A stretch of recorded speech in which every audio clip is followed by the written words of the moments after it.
Projektuojant naują projektą visą laiką pirmiausia yra susikalbėti su klientu, kad nebūtų netikėtumų apie jo lūkesčius ir mūsų supratimą. Labai intensyviai ir daug pirmų susitikimų vyksta su klientu apie idėjos išgryninimą. Vėliau svarbiausia dalis yra projektavimo komandos komunikacija, nes projekte dalyvauja 12-14 projektuotojų skirtingų sričių. Su visais reikalinga susiderinti sprendinius. Tie du dalykai - kliento lūkesčiai, projektavimo komandos susidirbimas labai daug nuima ir streso, ir daugiau mažiau sėkmės yra receptas, kaip toliau vystysis projektas. 3 šaunantys dalykai apie Sonus bendradarbiavimą. Pirmas tai yra greita reakcija, antras aukščiausio lygio profesionalumas ir trečias žmogiškas bendravimo kultūra bendravimo. Tai čia yra aukščiausios kategorijos. Šiandieną turime 7 projektuotojus. Vieni projektuotojai yra labiau specializuoti į akustiką, kiti į sceninės technologijas. Jų kvalifikacija, jų įžvalgos yra mums labai svarbios, todėl mes projektavimo komandą nuolatos siunčiame į tarptautinės parodas. Mes lankomės Europos pavyzdinės sales, kad žmonės pamatytų savo akimis gerus pavyzdžius ir blogus pavyzdžius, ko nereikėtų daryti. Ir tokiu būdu iš skirtingų šalių patirčių mes kūrėme savo produktus. Labai svarbu paminėti, kad būtų požiūris į priekį. Mes teatrą darome ne metam, ne 2 metam į priekį, bet 15-20 metų į priekį. Tai visos inovacijos, visos technologijos, kurios turėtų būti diegiamos, reikia įvertinti, kad jos turi tarnauti 15-20 metų, netrumpiau. Mūsų veikloje labai svarbu turėti patikimą technologijų partnerį, kadangi visos technologijos, kurios susiję su garso, vaizdo ir kitais sprendimais, labai priklauso nuo technikos progreso, kuris šiuo metu, kaip visi žinome, yra labai didelis, greitas. Kai kuriais atvejais nereikia persistengti su inovacijoms, jeigu visur visada dėti tik tai naujausius dalykus, tai gali būti ir nenaudinga kliento atžvilgiu, nes klientas gali permokyti už tai, ko nenaudos.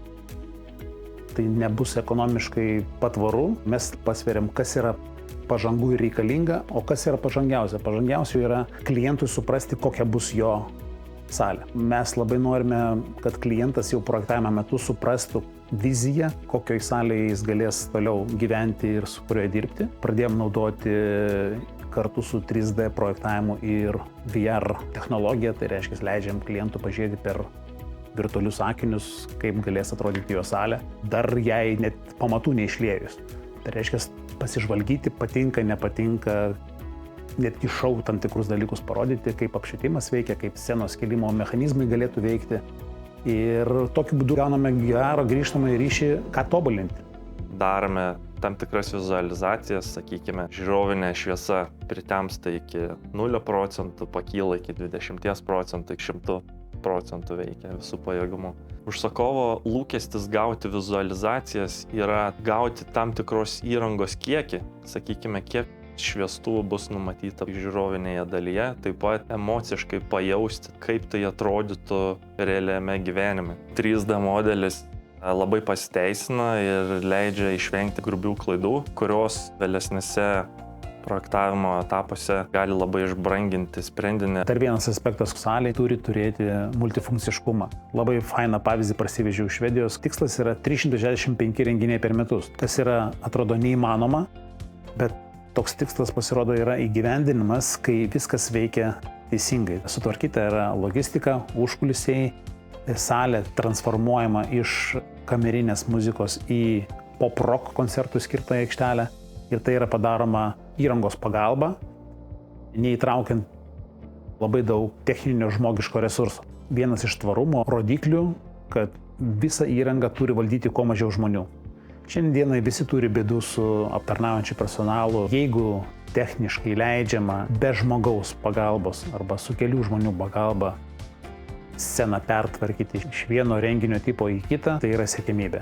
Man daro įspūdį, kaip Sonų specialistai lengvai ir kaip netgi, pasakyčiau, elegantiškai ir grakščiai išsprendžia iškilusias problemas. Aš labai gerai vertinčiau Sonus specialistų bendravimą su projektuotojais tiek su užsakovais. Ir tai yra ne tik tai kažkoks klausimų atsakymų bendravimas, tačiau yra visada pateikiami ir sprendimai. Ir dažnai tie sprendimai netgi be sutarties, tiesiog mes kūrėm naują objektą ir mūsų iškilę klausimai būna atsakomi tiesiog nesavanaudiškai, nepaisant to, ar bus vėliau konkretus užsakymas Sonus įmonė. Gal ne visada jis būna komerciškai naudingas, tačiau, kaip sakoma, energija neprapuola, anksčiau ir vėliau jinai sugrįžta, galbūt kita forma, per kitą objektą ar per kitus sprendimus. Tai yra svarbiausia tas, kaip pasakyti, ryšys, bendravimas ir refleksija, girdėjimas viens kito partnerio. Tai čia yra darbo esmė ir darbo sėkmės gara.